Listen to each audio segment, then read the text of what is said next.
Now, is this video and audio or just audio? Video and audio. Okay. Let me just make sure you can see me then. All right. There we go. All righty.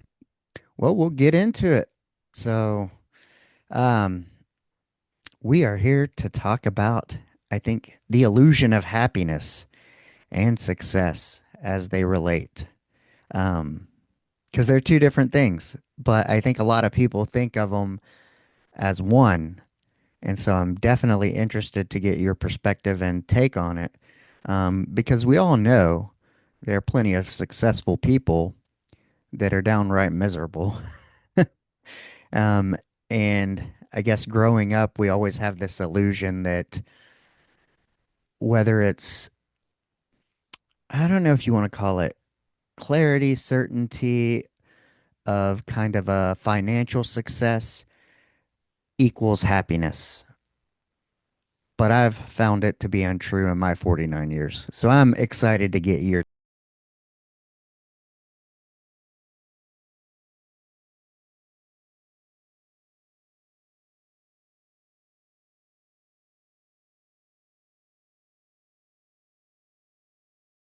How's it going today?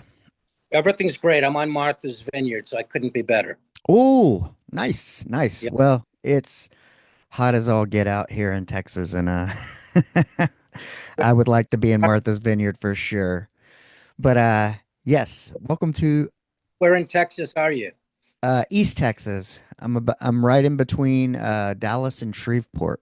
Oh, cool. We Yeah. watch programs now in Austin with Kill Tony. Oh yeah, yeah. I love Kill Tony. Funny, funny, funny. Yeah, my wife and I we relocate. We lived in Austin for 9 years and enjoyed it quite a bit. However, since relocating back to where I'm from, on 12 acres, I enjoy the peace. Right. Uh, Richard, can you speak just 2 minutes? I want to get my contacts out yeah, because it's bothering me. Just give me 2 minutes. go for it.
Thanks so much. That really feels better. All right.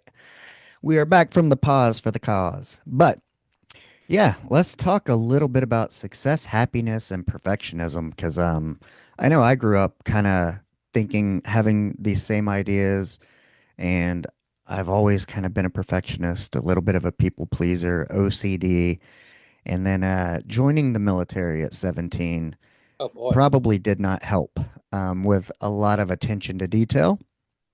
And so I've slowly learned to kind of let go of some of it, but I still struggle with it. Like, Especially kind of like that all or nothing type of thing if it's not going to be perfect.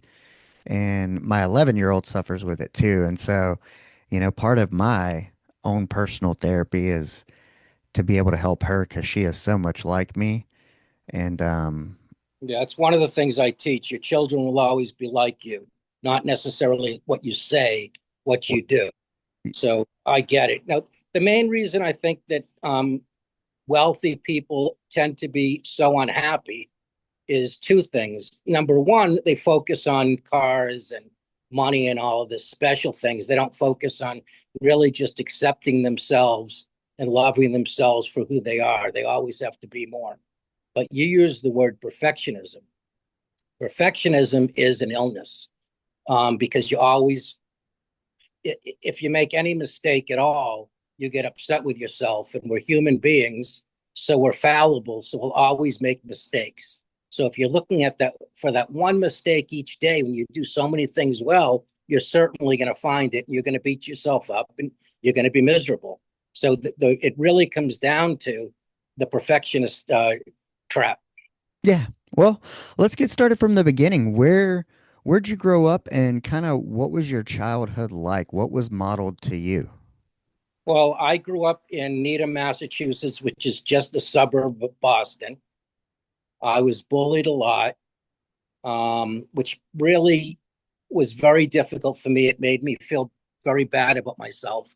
That's why I wrote my autobiography. I wanted young people to understand that so many of the things that happen in their lives and that they do, it's happened to other people before, because so many of them think they're the only one that it's ever happened to. Um, and that makes them feel so much worse. So that's why I wrote the book. I was bullied. I had terrible homesickness. Even in college, I felt like I had to come home, be with my mom and my dad. So all of this really affected me. And then I went into the family business, and I actually was extremely successful. I was doing what I love to do the most and what I was best at. I teach people that's the zone you should be in. Well, What what you was that you were doing that because the family business, as I come to understand, was like an auto parts business, but I've come to learn in um, pinpointing my identity. I always thought it was like, well, it is a kind of service and healthcare and this and that, the other, but I've come to understand that I'm kind, caring, and compassionate, and how I serve just takes on a different form, whether it be in customer service, anything, even as an Uber driver, I consider it like serving. So, what was it um, that, Well, I absolutely love people. So okay, I'm so it was the I customer service part of it. yeah, I'm the guy in middle school and high school. We had a special program where the African American kids would come out to the suburbs and go to school with us. And if one of them was unhappy or felt alone, I would sit with them and try to make them feel better. So I've been like that my whole life, but I'm also a real motivator. So my job was to hire the new store managers and assistant managers. When I started, we had 18 stores. When I finished, we had 62 stores. When I started, we were doing about 4 million in sales. When we sold the company, we were doing 100 million in sales. So Wow. tremendous success. The competition back in the 80s and 90s in auto parts, most of the guys rode Harley Davidsons. They really weren't happy to work. They complained about work all the time. I would hire young guys like myself, mostly fresh out of high school, give them the opportunity to earn 75 or 100 grand if they worked their tail off and did it really smart. We'd have meetings where I play music like We Are the Champions from Queen, jump off tables. It was like a Tony Robbins event. Where, so you said you had a little bit of that in your younger years, and I was kind of curious, how does one develop the quality of being kind of like a comforter, motivator, um, to be a little bit put it out there when you're kind of bullied, and your tendency might be to kind of I, turtle I and don't. shell in. I mean, everything in life, part is genetics and part is, growing up and having the effect from your parents and from your friends. So I don't really know exactly where it came from. I do know that when you're bullied, you're certainly more sensitive because you go home at night, and you're fearful of going to school the next day. So perhaps because I had that fear, I looked out to find other people who had a similar fear or unhappiness and wanted to support them. That does make sense. And yeah, I definitely find and kind of marrying that where you said you love people, it kind of makes sense that those things would kind of marry up and put you in a position to excel. But you talked about kind of motivating the people and kind of like a Tony Robbins type seminar type of thing. Where at that point in your life, what had you studied? Who had you looked to kind of develop that? Well, Tony Robbins changed my life when I was 22. I went into the family business. I was a negative guy. I was very unsure, uh, very, I don't necessarily want to say unhappy, but just very insecure. And then Tony made me realize that your past doesn't equal your future. Whatever you think about is what is going to what will happen. So I did all of the things that Tony taught. I went to all the seminars, seeing how he would jump off tables, motivate people with his, clapping and getting everybody all fired up. So I brought that to the meetings that I had.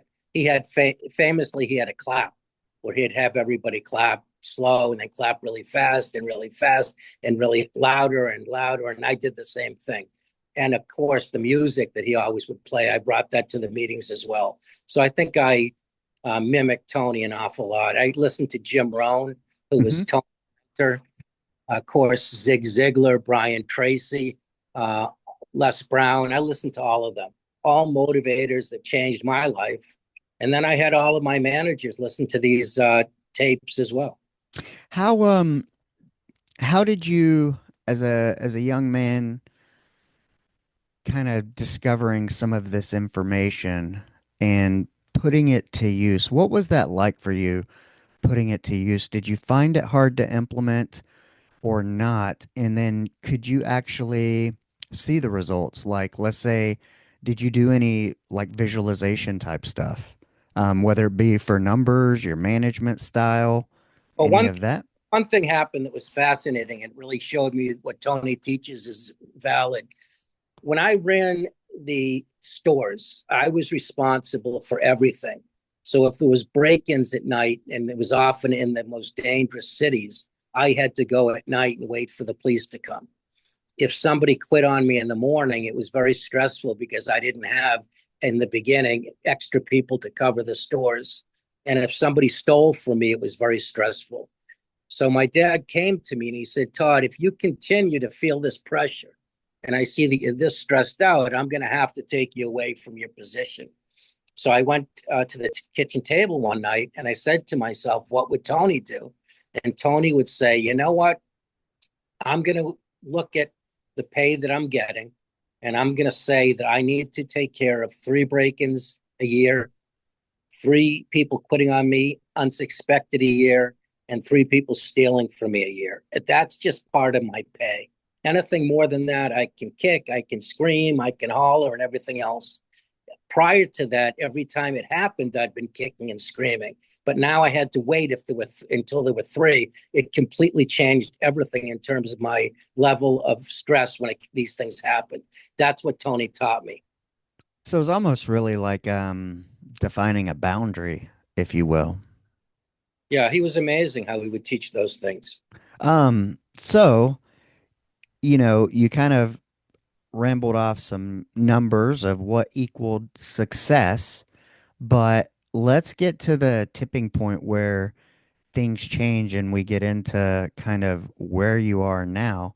And I find it interesting because you'd kind of adopted some of these teachings and some of this information as a young man and used it to kind of propel yourself into an ideal position. Yet at 36, you had a breakdown. Um, what I, what I was had, that about? well, my whole life, I had been very worried about things. Anything coming up, I'd stress over. As I said, in college, I felt like I needed to get straight A's. I went to Tufts University, which, if you haven't heard of it, everybody says if you can't get into Harvard, you go to Tufts. tremendous stress. So I think when I went into the family business, I pushed all of this down. I was tired, but I did go into the perfect position, work 6 days a week, never stop, having a ball. And then two things happened. The first thing is that I broke my feet. Normally I would, and exercise by then, Richard, had become the most important uh, really helper for me. If I was having a tough day at work, there were days I'd want to put my head through the wall because people did such really dumb stuff and I had to clean it up. And then I'd go to the gym and I'd feel like Superman.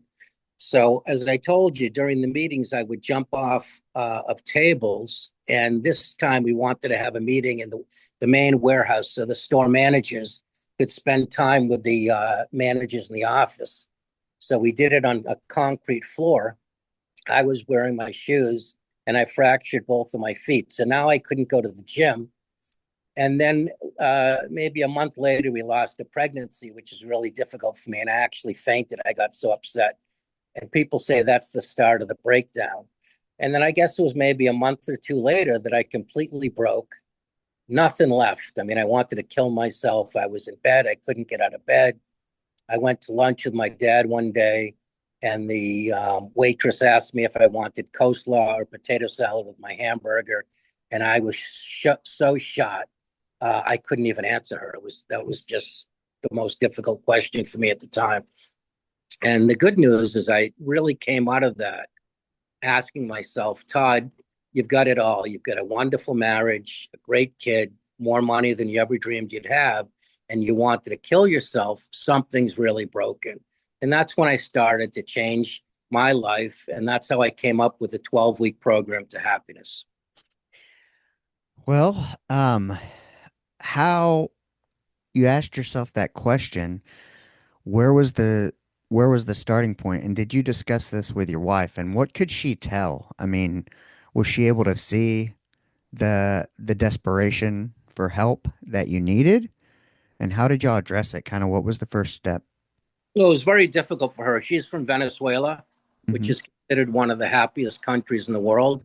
So she had never experienced even depression, let alone a breakdown. So she did what she could do given her past, but she really wasn't as involved as other people in my recovery. She certainly was scared to death because all of a sudden, her husband, who was this champion, I don't know if she looked at me as a champion, but certainly I felt that I was that going to work and breaking records and jumping off tables. And all of a sudden, I don't want to get out of bed and I want to kill myself. So it was very scary for her. My sister was very helpful because she had gone through similar situations herself. So I don't know if that answers your question. Um, well, what was the first step to getting better? How did you mentally, what was Well, the plan? Did you go to therapy or how did it all start? well, it's all medication, in my opinion. And again, I'm not a doctor, but when you're that low, I think you need meds. Hmm. Uh, someone should go to a doctor and see if they recommend it. I'm not recommending them, but at least for me, I never would have been able to get out of that bed or stop feeling suicidal. The meds picked me up. Within 2 weeks, I was back to my old self. Oh, wow. So, um, now was that through like a primary care physician, like an overall physician, or was it psychiatry, or did you do any therapy? I went to a psychopharmacologist. I've never been good with therapy. I'll tell you why. When I'm really happy, which is 90% of the time, therapy makes you depressed. Hmm. And really depressed, I can't get more depressed. So to be honest with you, I probably have avoided therapy. That's probably a mistake on my part, but I still take medication, which is something that I choose to do because I don't want to get low again. Yeah. Yeah. No, I completely understand because I was on medication, stripped it away. Um, after, Most There's so many people I speak to, Richard, who say, "Geez, I had a breakdown. I'm on." Well, yeah. maybe that they're on a breakdown, but they say, yeah, I take meds as well. I feel like it's more than 50%, but they say it's only 15%. But I feel like so many people I speak with, Maybe it's because of a lot of the people I speak to are in high intensity jobs, but I feel like everybody's on meds these days. Yeah. Well, for me, I quit it for 2 years, but, kind of going on this self-awareness, self-discovery journey, I would notice like maybe a low point every 3 weeks, and then every like 6 to 8 months, it would just be like a crash. And, part of it was like going, hey, let's, you know, let's explore the possibility of there's actually a chemical imbalance, that you can't just white knuckle positive affirmation yourself out of this. Um, and so I got back on about a month ago, and I'm currently, you know, Yeah. sifting through all that. The other thing is, let's say that you struggled with going back on meds for just for ego reasons or what have you. You should be back on meds for your daughter's sake.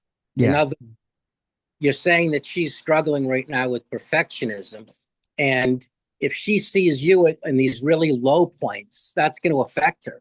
So even if you kind of didn't want to go back on meds, but every once in a while you're a mess, you should go back on meds for her.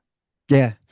Yeah, well, and that's part of this podcast, everything. I always say that she's the one that recommended I start it. And so I always say the words will be here when she's ready to hear them. But, I understand at 11, it's it's about what she sees. And, in the past 2 years, she saw me quit alcohol, lose 65 pounds, Oh, kind of great. strip down to baseline. And, she knows that I had stopped medication, but she's also aware that I started back and that I started with therapy as well. Oh, Um, so, yeah, it's kind of like you said. I know I have to be the example of what she sees. But did you, how did you kind of pinpoint that perfectionism was the problem that might have been plaguing you a little bit? I had a lot of things that I did that were wrong. I mean, in my 12-week program, I talk about hanging out with positive people instead of negative people. So I needed to perhaps change the people I was with. We talk about focusing on your staying in the present as opposed to the past. The past being you're focusing on someone that really hurt you and really upset you, and you've got to work to change that. And I have ways that you can change that. Focusing on the future where you're concerned that something bad might happen to you. Maybe you're a student and you're used to getting straight A's, and now you have another test coming up and you're worried you might get a B. So there's all sorts of things that I was doing wrong that I wound up changing in order to bring me really from feeling down to happy. Now you said now you've mentioned the 12-week program a couple of times, and I wanted to kind of talk about that, but I wasn't sure where did that come in as I was asking the other question. I was thinking, did the 12 how did you come up with the 12-week program, and when did you decide to do it? Had you already identified the perfectionism as kind of your Achilles and said, okay, I need to work on this, and these are the steps I'm going to use, and I'm going to invent a program? Or did you go I, through something and kind of discover it and then decide to create the program? well, after my breakdown, I started to realize that I needed to make changes, but I was still in the business. Mm-hmm. It was about 8 years later that we sold the business, and now I had a lot of free time. And I was very concerned about having another break if I didn't do anything. So the first thing I did was run the Boston Marathon, so I'd have a challenge. And then I decided to write my biography again because I wanted to share with young people that we all do the same dumb stuff. Also, a lot of high notes in the book and more low notes. And then I had more time, and I said, you know what, Todd, you've had all these experiences. You're very comfortable sharing the fact that you've broken, that you're on meds, but you seem to have really turned yourself around. What are the things that you're doing differently than you were doing when you had that first breakdown at 36? Let's put this into a workbook to help other people. How was that process for you? Well, everything takes a long time. I had, some people help me write it, um, and it probably took us about a year. My autobiography took me close to 3 years. So everything takes time. It's a lot of writing and rewriting and rewriting. Yeah. Um, how in something that takes that long, how does one develop kind of that staying power? How did Well, you I was, keep yourself motivated? yeah. I mean, I was so excited to write the autobiography because I just felt that my life honestly was so interesting. At 40, I felt like I was as successful as anybody on the planet. That's just my ego's talking, but I had really accomplished so much at the business. We had done so well with the sale of the business. I was doing a lot of charity work. So I really wanted to share the fact that I had had so many low and embarrassing and terrible things that happened to me by 40, but you can still turn it around and feel successful. And that's why I wrote the autobiography. So I had the staying power because I really wanted to share that with everybody. And then with the workbook, it wasn't that long. As I said, it was just a year. And same thing, I thought it could really help people. And that's really what I'm known for is the workbook and helping people. What is what uh what are some of the most important um s- strategies in the 12-week program, and how do you implement them daily? Okay, well, the most important one, and I know it's a little bit boring, but it's exercise because exercise is the quickest way you can go from feeling down to feeling like $1 million. So I always recommend people have a exercise regimen. My third week is my most important week, and that's how you talk to yourself. Most of us say things to ourselves all day long, all week long, like, I can't believe how fat I am. I can't believe how stupid I am. I can't believe what a bad father I am, and so forth. And that makes you feel awful. It actually affects the chemicals in your brain. They've seen that when they've done studies. So we encourage people to be less hard on themselves, to restate things in a different, more positive way. So, for example, when I make a speech, in the old days, if I made a speech that I thought was great, but the last 5 minutes of it, I really blew it, I would be really upset and negative and beat myself up and say, what a horrible speech. Everybody must have been laughing at me. I ruined the whole thing. Whereas today, I've learned to say, you know what? Great job, Todd. 95% of it, you really, you know, did incredible and you screwed up the end of it, but probably nobody even noticed. So it's really the way you reword some of this stuff. And then the other thing, every day you want to also write down all the positive things that you do. So you've reworded the negative and you're also focused on the positive.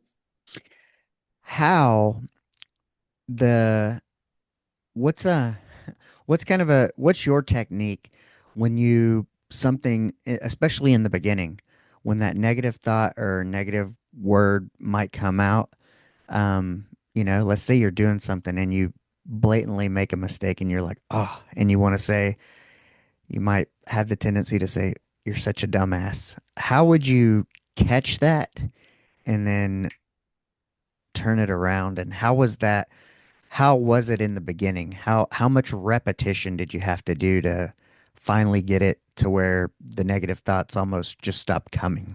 Right. The first thing I encourage everybody to do is to just catch it. I know it's been a while since people smoked cigarettes, but in the old days, if somebody smoked cigarettes and wanted to quit, they'd say, look, let's just catch it first. We know you can't stop it, but let's catch it so you realize when you're doing it. I got to a point all of a sudden where I really learned to love myself. So I don't beat myself up as much. Did it take time? Absolutely.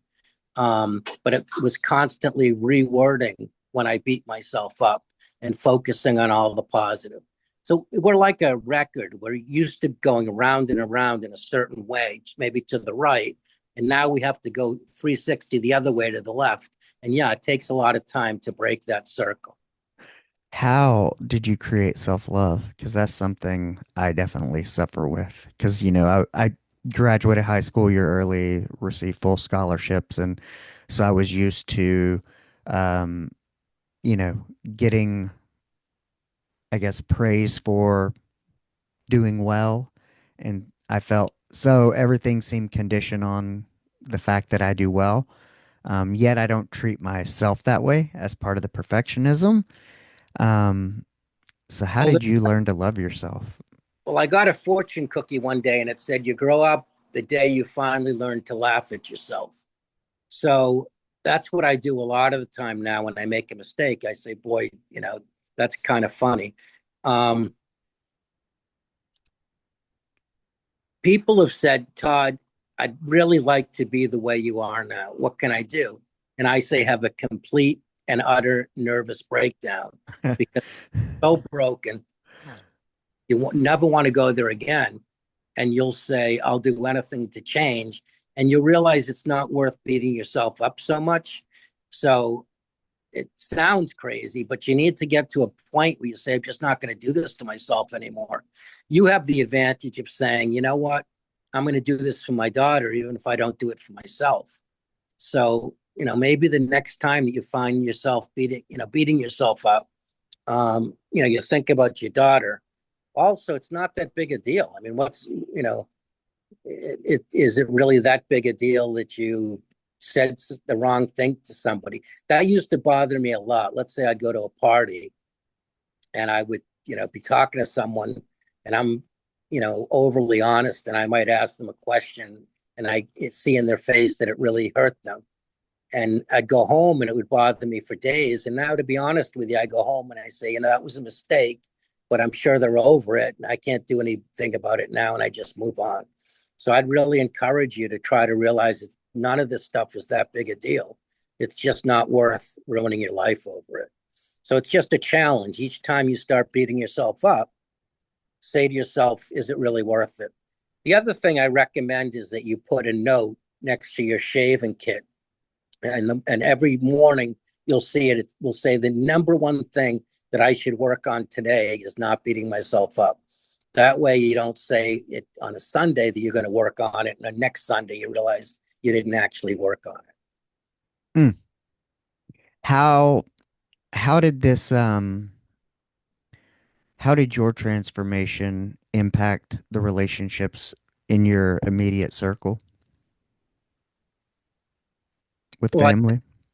yeah, I mean, I think with my wife, I'm sure she would have found it very, very different because I was always so intense and just working all the time. You know, I often say that it was a shame because when my son was a little baby, I didn't change one diaper, and I don't think I ever bathed him once. I was blessed because at 40, I retired and I was able to spend a lot more time with him. But things do go back and forth. My son was telling me the other day that all of a sudden I seem kind of negative again, which I thought was very interesting. And I try to share with people that, you know, just because I might write these books and come off a certain way on the podcast. We're all human beings. We all can go back and so I had to really ask myself, why would I become negative again? And now I have to work on getting back to positive. So I'm certainly not perfect. We all have to fight through it. Yeah, it's like a oscillating. It just seasons and um sometimes you can't get to the next step without the Yeah, two other. two steps forward, one step back. But I can Yeah. very, very. I'm a very happy person now. Um, and I think that's because I do really focus on loving myself for being here. I don't feel like I need to accomplish any more things. I've already accomplished enough. I certainly want to be as nice as I can to people. In fact, one of the things that brings me the most pleasure is I have a fantastic psychopharmacologist. He's the one who saved me. Psychopharmacology is a psychiatrist who specializes in prescribing medication. And people know me now within my friend group that if any of their friends or relatives is in the midst of a breakdown, can't get out of bed, wants to kill themselves, they call me and I get them to my psychopharmacologist. And every time he saves them. And I get a great satisfaction out of that. Well, I know you said you retired at 40 and you were writing the books because, hey, you needed something to do, you needed direction. Um, where, where does, I mean, it makes sense. Uh, most people, you do something good, you discover something, you want to share it. Where did the idea come to start sharing your 12-week program? I mean, I know you wanted to help people, but how did you start doing that, like in real life, whether it be through coaching, Zoom calls? What was that process like of Well, helping others? I had hired a company to help me with my autobiography. Hmm. I had a very interesting life.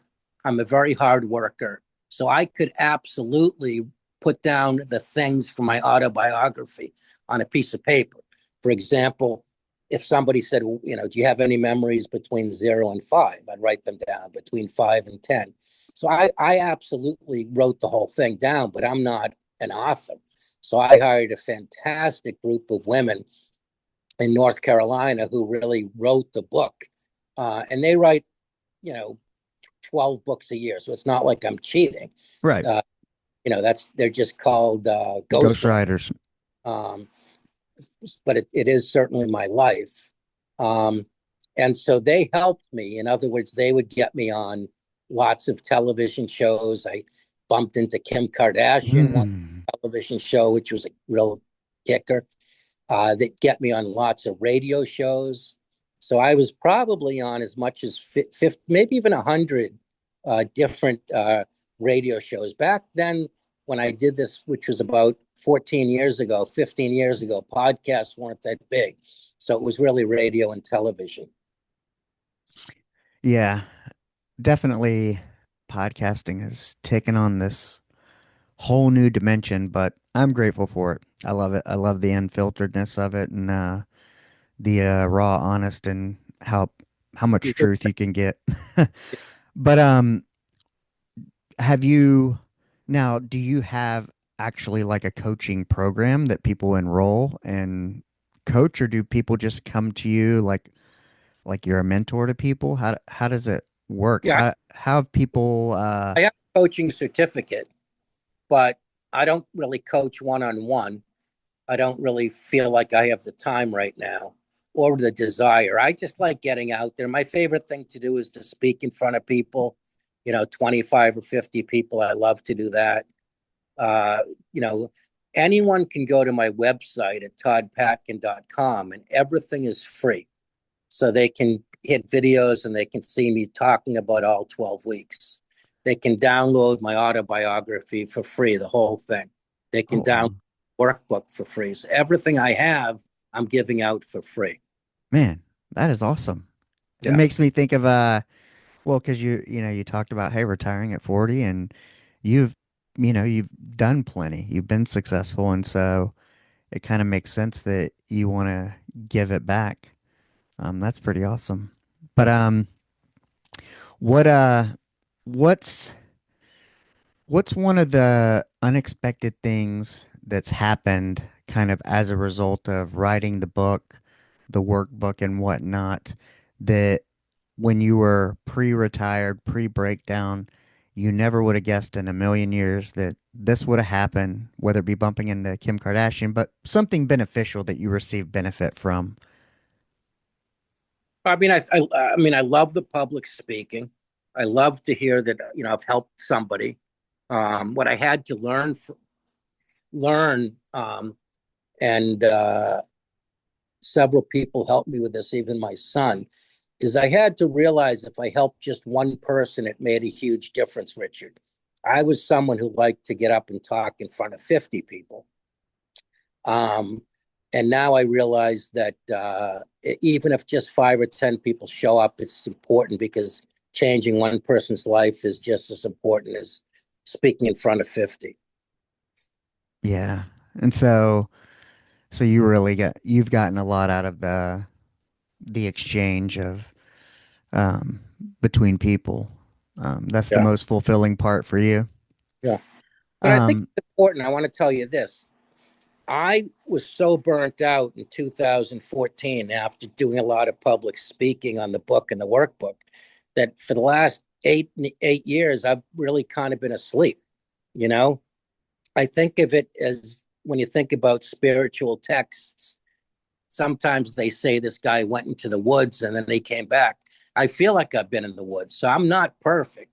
I needed to take that time to myself, and now I'm just getting back into the game. And what does getting back into the game look like for you? What are your goals and aspirations?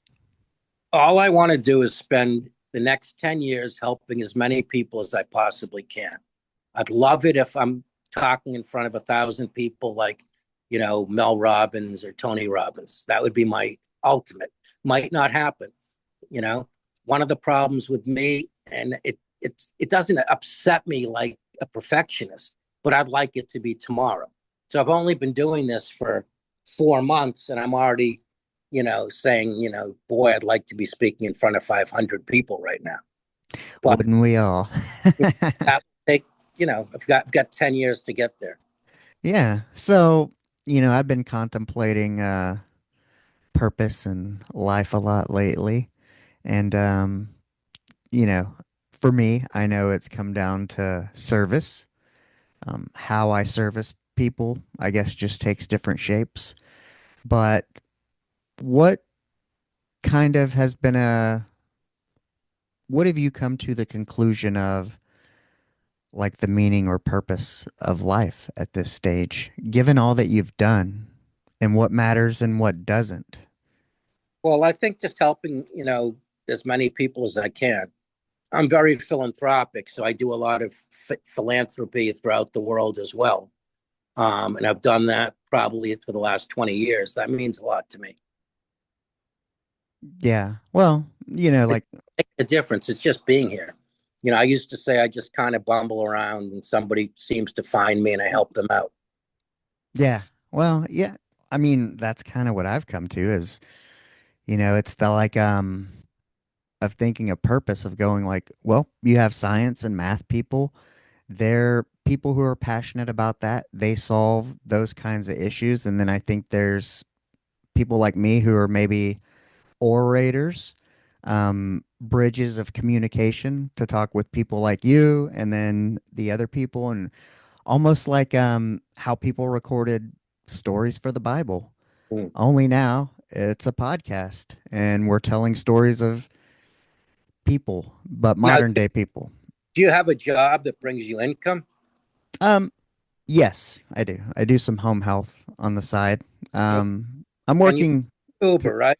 yeah, I do some Uber Eats, which gives me time to listen to podcasts and think, but it also allows me the flexibility for my daughter to be where and whenever I need. Um, and then I do some home health type stuff that's not like every day all the time. That's great. Because my wife and I and my daughter, we were live-in caregivers for a 97-year-old veteran. His wife had passed away and his kids were all grown away and away. And my wife used to help take care of him. And he had gone into rehab and he did not want to go into assisted living, which his daughter wanted. And so he asked, because my wife had already been helping him, if we would move in. And we moved in with him till he passed away. And so doing stuff like that. And, with that, That's a great example for your daughter to see. yeah. And so the meaning of life, like for me, comes stuff like that. Be kind. And, we were doing something for him that his daughter lived an hour and a half away. And we were the ones there when he passed away, taking Uh, care of his every need. So, yeah, that example. And I've found for me, hey, service, orating the what's important in life, because I think I've always known what the world thought was important and what's portrayed and what's actually important were different. And as I've grown and I get to interview people, that's why I ask these questions. And I can remember one time being on a psychedelic trip and having the opportunity to speak to one of my nurses who was on hospice. And because of the mental state I was in, I was asking like, well, what's the importance in life? What are the important things? And she's like, just be a good person. She was on her deathbed. What's important and what's not? when you're at the end. And she's like, just be a good person. And I know that you are. And so whether it's, yeah, we get caught up in thinking all this other stuff is important, and it's really, sometimes it's not. Mm, Connection is important. Words are important. How we live, the views we take, the attitude we have, because that's the infectious stuff that rubs off on people and can make the world a positive experience or a negative experience. And so, I'm in that realm, and you have people who work in science and technology that make our lives better and more efficient, or whatever you want to call it. But, I think the overall general purpose is still, whether it's service, kindness, mhm. and I, spreading I, that. it's called Choose to Be Kind. A friend of mine started an organization called Choose to Be Kind, and she brought it into nursery schools in first grade. So it was kind of exciting for her. Yeah, see, so my daughter, she goes to this art school, and it only goes through junior high. And, ideally, what I would like to do is I have some coaching certificates, is I would like to have the podcast in a place to where when she starts high school, I could get like a Sprinter van and enroll her in kind of a homeschool. Because her art school, they do audio video production, plays, all kinds of stuff. But her and I travel to all 50 states. And instead of going to high school, because she's not a science math person, um, we could travel to 50 states, interview, meet people. She can work on the podcast with me. And that would be, I think, a real education, That would be great. Yeah. you But it know? still needs to learn math and science. Of course, of course. No, I agree with that. But I don't think, yeah, I don't think she's interested in those fields per se. But she definitely does need the basics. But yeah, and that's kind of the focus, is to I meet. think great. That would be amazing to take her to all 50 states. Yeah, and meet people and learn how to get along in the world, because I think, that's how we make a better world, Yeah. You person to person. seem like a great dad, Richard. I try. I try. Faulty, but you know, but that hey, that's the whole reason I'm here. I work on myself and I put so much effort into it. And talking to people like you, who've been there and done that and know what's important, because it's reassuring that I'm at least in the right direction, or at least kind of my thought process and views of, hey, this is what's important. Because, I spent 6 years in a level 1 trauma center, and I know that life can be over instantly. And And you can only do your best. So, you're not always going to be perfect for your daughter. I'm certainly not perfect for my son, but if you feel like you're doing your best, that's all you can do. yeah. Well, are there any questions I didn't ask that you wish I would have? Well, I should probably go through the 12-week program a little bit more. Yeah, let's go through it, because I am interested for sure. This is a self journey about me correcting me so I can correct my daughter, or help her so she's not doing it at 49 like I am. Okay. I'm actually 60 now. Well, the first thing, as I told you, is exercise. Mm-hmm.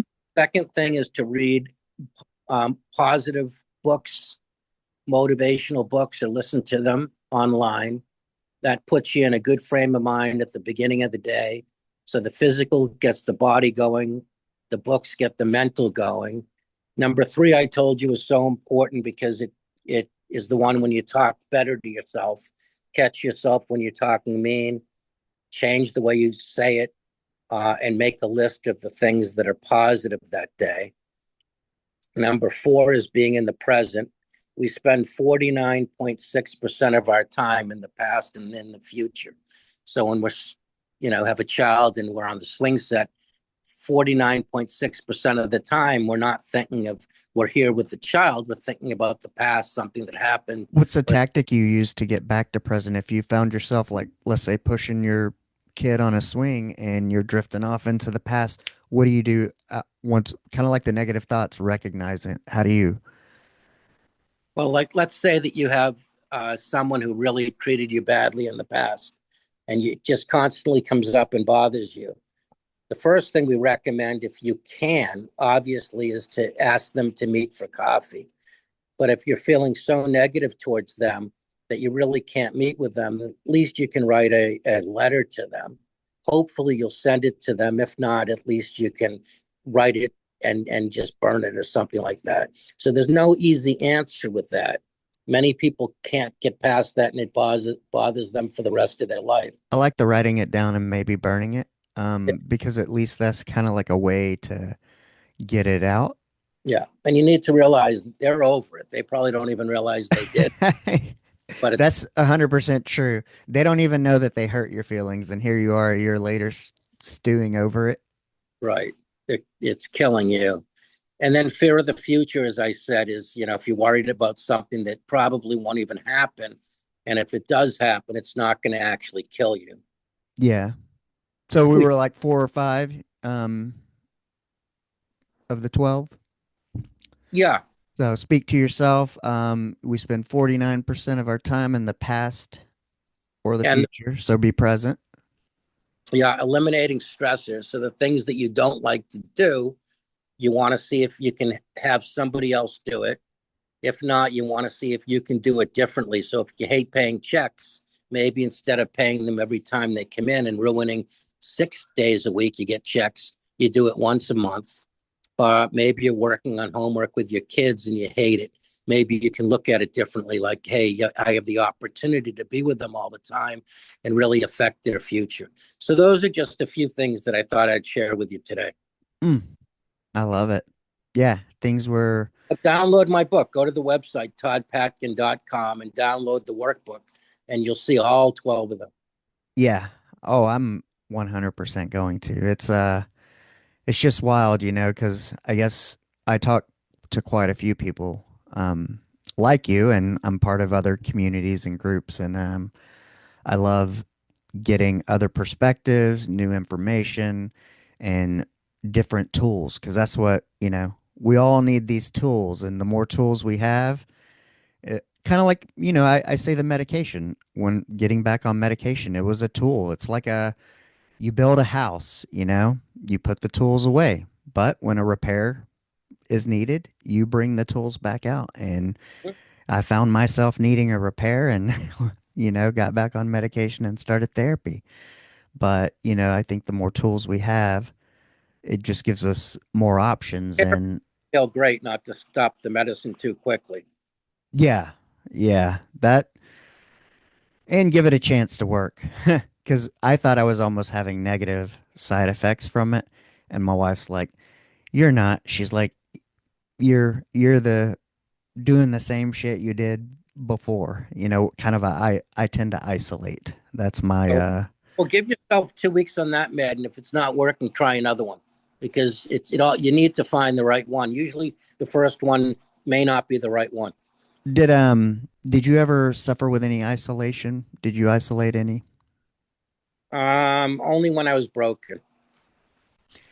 Dig into that. I don't like being alone. Yeah, it's weird. I'm an only child, so sometimes I like it, sometimes I think I need it, but the reality of it is I know I need that comfort. And it's weird. I think I was telling my wife, I go, I think both of our love languages are touch, but we both had like our bonding with our parents broken like before the 18 months, when the attachment style was developed. Hmm. And even though we both like touch, we kind of don't touch as much as we want. It's kind of weird, even though we're both in the same kind of Yeah, game Tony or frame. is he says each person has a different way of feeling loved. Either touch, being having someone buy them things, or the last one was if you hear it. So if somebody says I love you, some people love that. Some people love when you buy something. Some people love touch. And the problem is when you're married to someone different. Let's say that I like to hear it, and my wife likes to feel it, but I because I like to hear it, I'm always saying it to her because that's what I like, but she'd prefer to feel it. So that becomes an issue. You want to really, I think it's really smart that you've figured out what your love language is and what hers is. Yeah, we had the discussion the other day because I was like, I said something. I was like, well, before our 11-year-old, I go, yeah, we were. I go, I asked her the conscious question: did we touch more?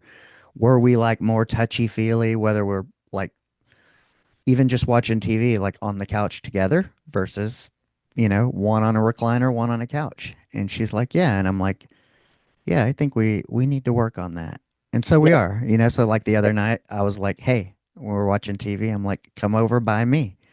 That way we can be together. But yeah, it's a constant work in progress. Personal development, marriage, personal development. And then when you start adding in other relationships, be it that a spouse, children, or whatever, it it definitely gets more complicated. But one of the biggest things is I realize, especially as the man of the family, uh, you could call it whatever you want. You could call it mental health. You could call it evil, whatever.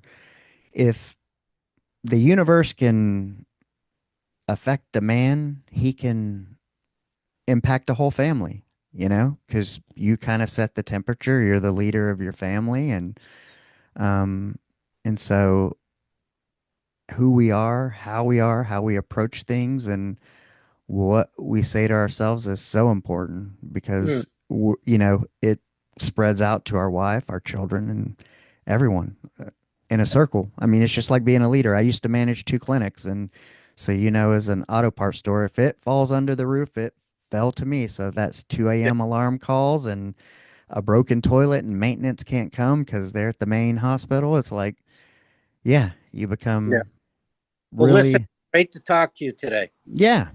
All right. Well, like I always say, is go out and be the person that you would want to meet. Thank you. So you have a good one. Yeah.